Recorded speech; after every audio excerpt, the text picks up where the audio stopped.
नमस्कार। बहुत स्वागत है आप सभी दर्शकों का मिथुन राशि के इस वीडियो में।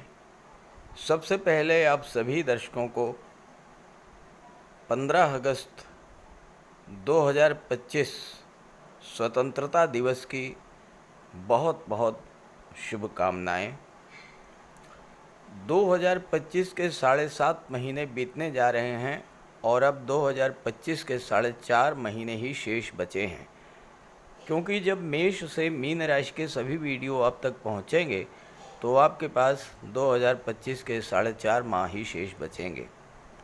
2025 ग्रहों के सेनापति मंगल का वर्ष रहा है और मंगल 7 जून तक ज़्यादातर समय अपनी नीच की राशि कर्क राशि में रहे। इसी दौरान 29 मार्च से 18 मई तक आप सभी की कुंडली में पिशाच योग बन गया। जब पिशाच योग समाप्त हुआ तो 18 मई से 28 जुलाई तक काल सर्प दोष बन गया और 28 जुलाई के बाद थोड़ी राहत मिलने का योग बन रहा था, लेकिन शनि वक्री हो गए और 28 नवंबर तक शनि वक्री ही रहेंगे। 18 अक्टूबर को गुरु राशि परिवर्तन करके कर्क में जाएंगे और 11 नवंबर को कर्क राशि में वक्री रहेंगे और दिसंबर लास्ट तक वक्री ही रहेंगे। तो इस तरह से इन 4.5 महीनों में दो बड़े ग्रह शनि और देवगुरु बृहस्पति आपकी गोचर कुंडली में वक्री अवस्था में गोचर करेंगे। 2025 मंगल का वर्ष है और मंगल हैं गति के कारक। 2025 के 7.5 महीने कितनी तेज़ी से बीत गए ये आपको पता भी नहीं चला होगा। क्या सोचा था और क्या होता चला गया। मंगल युद्ध के कारक माने जाते हैं, अग्नि तत्व ग्रह हैं, एग्रेशन के कारक हैं, विध्वंस के कारक हैं और आपने देखा ही है कि बीते 7.5 महीनों में पूरे विश्व में किस तरह की विध्वंसक घटनाएं घटित हुई हैं। मार्च से जून के दौरान 4 बड़े ग्रहों ने राशि परिवर्तन किया, शनि, गुरु, राहु और केतु, और इन 4 ग्रहों के परिवर्तन से आपके जीवन पर बहुत व्यापक प्रभाव भी पड़ा। इस दौरान कई ऐसी घटनाएं घटित हुई जो आपके मन को झकझोरने वाली रहीं। बड़ी उथल पुथल वाली स्थिति रही। किसी की नौकरी छूट गई, किसी का वीज़ा कैंसिल हो गया, किसी को बिज़नेस में बड़ी हानि हुई, किसी के साथ फ्रॉड हुआ तो किसी का पैसा डूब गया। कहीं धन हानि तो कहीं जन हानि हुई। कमेंट करके बताइएगा आपके साथ इन 7.5 महीनों में किस तरह की घटनाएं घटित हुई। आज के इस वीडियो में हम बात करने जा रहे हैं आपकी कुंडली के हिसाब से बाकी बचे 4.5 माह कैसे रहेंगे, क्या हालातों में कुछ सुधार आएगा, क्या आपके सपने पूरे होंगे, क्या आपको सफलता मिलेगी, आपके कैरियर, आपकी हेल्थ, आपकी वेल्थ, आपके रिलेशनशिप्स को लेकर क्या क्या अप डाउन्स देखने को मिलेंगे, यही होगा आज की चर्चा का विषय। ये विश्लेषण आपकी चंद्र राशि के आधार पर किया जा रहा है। हालांकि अगर आप मिथुन लग्न के हैं तो भी आप इस वीडियो को देख सकते हैं। तो ये है मिथुन राशि के जातकों की कुंडली। आपके लग्न के स्वामी हैं युवराज बुध, जो कि कुंडली के धन के भाव में शुक्र के साथ गोचर कर रहे हैं। शुक्र यहाँ पर 21 अगस्त को आ जाएंगे और 15 सितंबर तक शुक्र बुध का लक्ष्मी नारायण योग बनेगा। सूर्य और केतु कुंडली के तीसरे भाव में, मंगल चौथे भाव में, राहु नवम भाव में और शनि वक्री अवस्था में दशम भाव में गोचर कर रहे हैं, जबकि देवगुरु बृहस्पति आपके कुंडली के लग्न के भाव में गोचर कर रहे हैं। ये तो हैं ग्रह स्थितियाँ। अब दिसंबर तक शनि, राहु और केतु तो राशि परिवर्तन नहीं करेंगे, लेकिन देवगुरु बृहस्पति 18 अक्टूबर को राशि परिवर्तन करेंगे और अपनी उच्च की राशि कर्क राशि में धन के भाव में चले जाएंगे। इसके अलावा शुक्र, बुध, सूर्य और मंगल ये लगातार राशि परिवर्तन करते रहेंगे। मिथुन राशि बुध की राशि है। बुध हैं बुद्धि के कारक, बुध हैं वाणी के कारक और मिथुन राशि के जातक हाजिर जवाब होते हैं, अच्छे वक्ता होते हैं और अच्छे श्रोता भी होते हैं। रिश्तों को समझते भी हैं और अच्छे से निभाना भी जानते हैं। लेखन, गायन, नृत्य, संगीत का शौक़ होता है घूमने फिरने के शौकीन होते हैं, लेकिन मिथुन राशि का एक नकारात्मक पहलू है कि डुअल पर्सनालिटी के कारण कभी कभी जो बोलते हैं, जो कहते हैं, वैसे होते नहीं हैं। किसी बात को लेकर इनके मन में अंतर्द्वंद की स्थिति बनी रहती है। कोई डिसीजन सही समय पर नहीं ले पाते हैं। यस और नो, डू या डू नॉट डू, यही स्थिति इनके मन में बनी रहती है। और कभी कभी इसी द्वंद्व के चलते ये कुछ भी निर्णय नहीं ले पाते और कुछ भी नहीं कर पाते। अगर ये दुविधा की स्थिति से बाहर निकल पाएँ और ठोस निर्णय ले सकें तो जीवन में बहुत कुछ कर सकते हैं। और ऐसे में इन्हें एक ऐसे गाइड की, एक ऐसे मार्गदर्शक की हमेशा तलाश रहती है।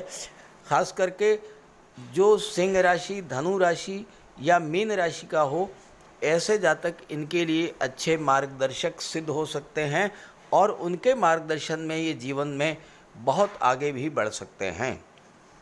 मिथुन राशि के जातकों का भाग्योदय 32 से 38 वर्ष के बीच में हो जाता है और इन्हें मेष और वृश्चिक राशि के जातकों से थोड़ी दूरी बना करके रखनी चाहिए।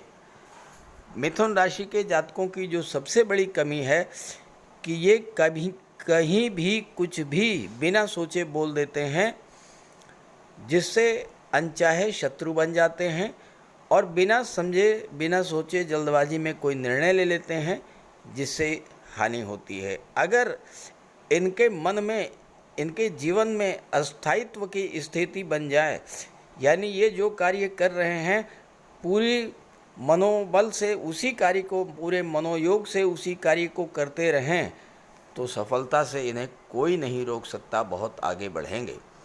तो कमेंट करके बताइएगा कि क्या आपके अंदर ये गुण हैं। अब आइए समझते हैं कि आने वाले 4.5 महीनों में आपके जीवन में किस तरह की घटनाएं घटित होंगी और आपको किस तरह के लाभ प्राप्त होंगे। मिथुन राशि के जातकों के लिए जो सबसे महत्वपूर्ण गोचर है वह है दैत्य गुरु शुक्र का और दैत्य सेनापति राहु का। शुक्र धन भाव में है, राहु भाग्य भाव में है। 21 अगस्त को शुक्र धन भाव में आएंगे विदेश भाव के स्वामी होकर के और पंचम भाव के स्वामी होकर के। तो विदेशों से आपको धन की प्राप्ति तो होगी ही होगी, साथ ही साथ आपकी क्रिएटिविटी के बल पर, आपकी शिक्षा के बल पर आपको धन की प्राप्ति होगी और साथ ही साथ संतान पक्ष से भी अच्छे समाचार आपको इस समय प्राप्त होने का योग बन रहा है। 15 सितंबर को शुक्र राशि परिवर्तन करके तीसरे भाव में आ जाएंगे और शुक्र राहु का दृष्टि संबंध बनेगा। 15 सितंबर से लेकर के और 9 अक्टूबर तक शुक्र राहु का दृष्टि संबंध बनेगा। शुक्र और राहु का संबंध जब बनता है तो वो जातक जो कि कला के क्षेत्रों से जुड़े हुए हैं, चूँकि शुक्र कला के कारक हैं, राहु जो हैं ये छाया ग्रह हैं, फोटो रिलेटेड एरियाज़ को शो करते हैं। तो जो जातक फिल्म जगत, सिनेमा जगत, modelling, TV serial, social media से जुड़े हुए हैं, ऐसे जातकों के लिए ये समय बेहद अनुकूल रहेगा। नए नए डेवलपमेंट्स होंगे उनकी लाइफ में, नई फिल्में, नए कॉन्टैक्ट्स मिलेंगे इस समय और अचानक से बड़ा लाभ प्राप्त होगा मिथुन राशि के जातकों को।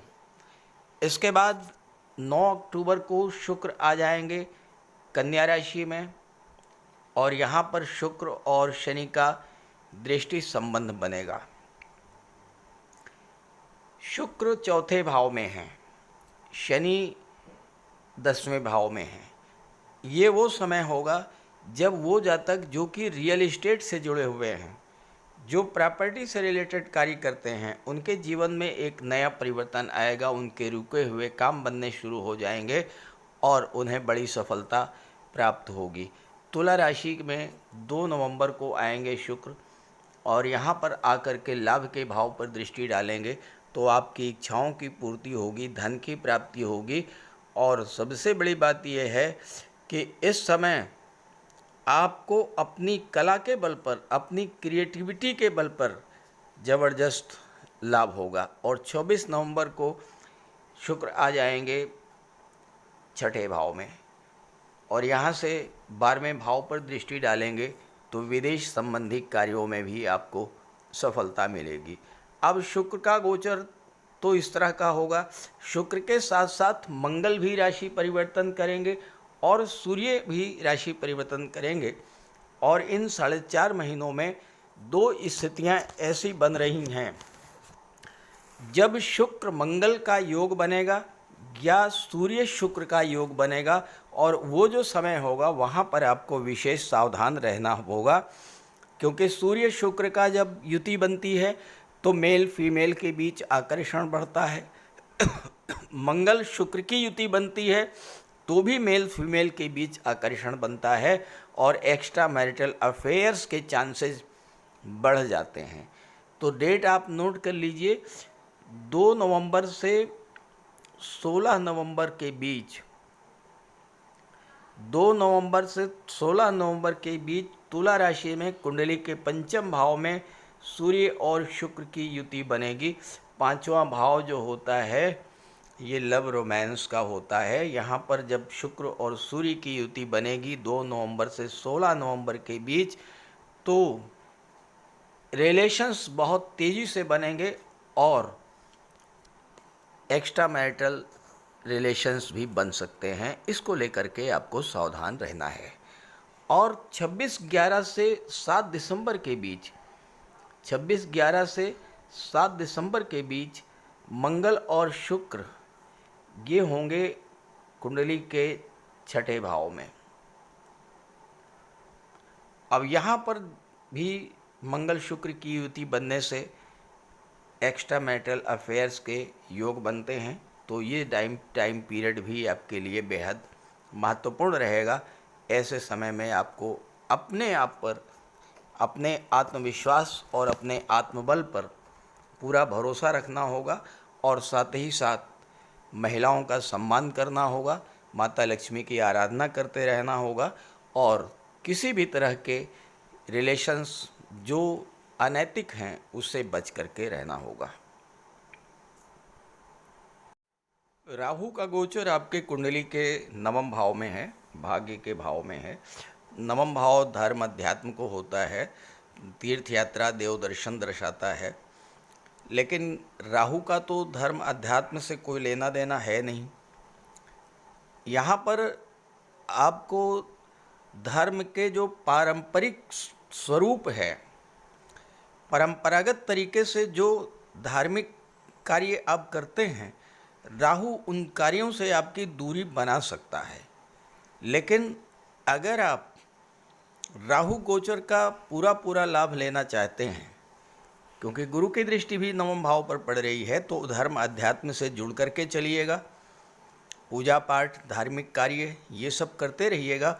और अगर हो सके तो एक बार गंगा स्नान अवश्य कर लीजिएगा। राहु आपको अच्छा फल देने के लिए बाध्य हो जाएंगे और अच्छा ही फल आपको प्रदान करेंगे। अब यहाँ पर गोचर करते हुए राहु की दृष्टि लग्न पर पड़ेगी और लग्न में गुरु बैठे हुए हैं। राहु और गुरु दोनों विस्तार के कारक हैं, तो आपके अंदर एक नई सोच, नया विज़न डेवलप करेंगे। आपकी सोच में परिवर्तन होगा, आपके अंदर नए नए इनोवेटिव आइडियाज़ डेवलप होंगे और आप कुछ लीक से हटकर, परंपरा से हटकर कुछ नया करेंगे इस गोचर काल में, तो उसका आपको बहुत बड़ा लाभ मिलेगा। गुरु आपके लग्न में बैठे हैं और 7वें भाव को देख रहे हैं। 18 अक्टूबर तक वो जातक जो कि विवाह के इच्छुक हैं उनके लिए बहुत अच्छा योग बन रहा है। गुरु विवाह के कारक होते हैं, गुरु संतान के कारक होते हैं और गुरु की दृष्टि पंचम भाव पर भी पड़ रही है। तो जो जातक विवाह के इच्छुक हैं या संतान के इच्छुक हैं उनके लिए गुरु का 18 अक्टूबर तक का गोचर बेहद अनुकूल फल देने वाला होगा। चूँकि राहु की दृष्टि भी पंचम भाव पर पड़ेगी, पांचवा भाव लॉटरी सट्टा शेयर को दर्शाता है। अब यहीं पर थोड़ा सा आपको सावधान भी हो जाना होगा, क्योंकि राहु पंचम भाव को भी देख रहा है और राहु तीसरे भाव को भी देख रहा है। तीसरा भाव जो होता है ये आपके मित्रों का होता है, आपके फ्रेंड्स का होता है। तो यहाँ पर आपको सावधान इस बात को लेकर के होना है कि आपके फ्रेंड किस तरह के हैं। अगर आपके अच्छे मित्र हैं तो आपको अच्छी सलाह देंगे, और आप शेयर में निवेश वगैरह करना चाहते हैं तो सही निवेश कर पाएंगे। लेकिन अगर मित्र आपके अच्छे नहीं हुए, गलत संगति हुई, तो ऐसी स्थिति में हो सकता है कि आप जुए, सट्टे और शराब के चक्कर में पड़ जाएं और आप अपना बहुत मेहनत से कमाया हुआ धन इस समय गंवा दें। धन हानि भी करा सकते हैं राहु, ध्यान रखिएगा। ये इस बात पर डिपेंड करेगा कि आपका फ्रेंड सर्किल कैसा है। हालांकि तीसरे भाव पर राहु की दृष्टि पड़ेगी तो यहाँ पर आपकी कम्युनिकेशन पावर बढ़ेगी, इंट्यूशन पावर बढ़ेगी और आपके अंदर नए नए आइडियाज़ आएंगे। शनि बैठे हुए हैं, शनि भी आपके लिए कारक हैं, दशम भाव में बैठे हुए हैं। तो उन आइडियाज़ को आप अपने धरातल पर, यथार्थ के धरातल पर उतार सकते हैं। अपने विचारों को, अपने नई सोच को, नए आइडियाज़ को क्रियान्वयन करने के लिए भी समय अच्छा है। लेकिन एक बात का ध्यान रखिएगा कि शनि वक्री होकर के दशम भाव में बैठे हुए हैं। वक्री अवस्था में ग्रह ये चाहते हैं कि आप जो कार्य कर रहे हैं उस कार्य की कमियों को तलाश करें, उस पर फोकस करें। चूँकि अष्टम के भी स्वामी हैं और अष्टम भाव होता है डीप रिसर्च का, तो आप अपने कार्य की बारीकियों को समझें, कमियों को दूर करें, परिवर्तन ना करें। नई नौकरी के लिए, नए व्यापार के लिए कोई समस्या नहीं है। नई नौकरी आप ज्वाइन कर सकते हैं, नया व्यापार शुरू कर सकते हैं। लेकिन व्यापार में परिवर्तन या नौकरी में परिवर्तन, इसके लिए 28 नवंबर तक का समय अनुकूल नहीं रहेगा, चूँकि शनि वक्री हैं। उसके बाद आप परिवर्तन कर सकते हैं। अब देखिए, मंगल इस समय चौथे भाव में है और मंगल और शनि की दृष्टि पड़ रही है, दृष्टि संबंध बन रहा है। मंगल भूमि के कारक हैं, शनि निर्माण के कारक हैं, प्रॉपर्टी के कारक हैं। तो जो लोग प्रॉपर्टी से जुड़े हुए हैं, जो लोग भूमि का कार्य करते हैं, जो प्लाटिंग का कार्य करते हैं, बिल्डर हैं, आर्किटेक्ट हैं, उनके लिए यहाँ पर मंगल और शनि का दृष्टि संबंध बन रहा है। और मंगल कन्या राशि में 28 जुलाई को आए हैं, 13 सितंबर को तुला राशि में जाएंगे।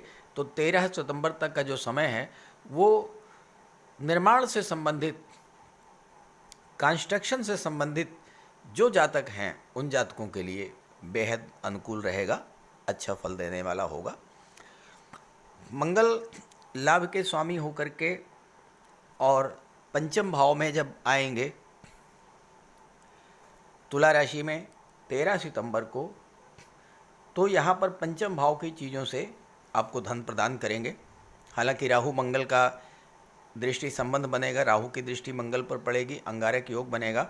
तो वाणी पर आपको नियंत्रण रखना होगा, जल्दबाजी की प्रवृत्ति से बचना होगा। लेकिन मंगल यहाँ आपको धन प्रदान करेंगे, लाभ प्रदान करेंगे। तो इस तरह से आने वाले 4.5 महीने जो हैं आपके लिए बेहद अनुकूल हैं।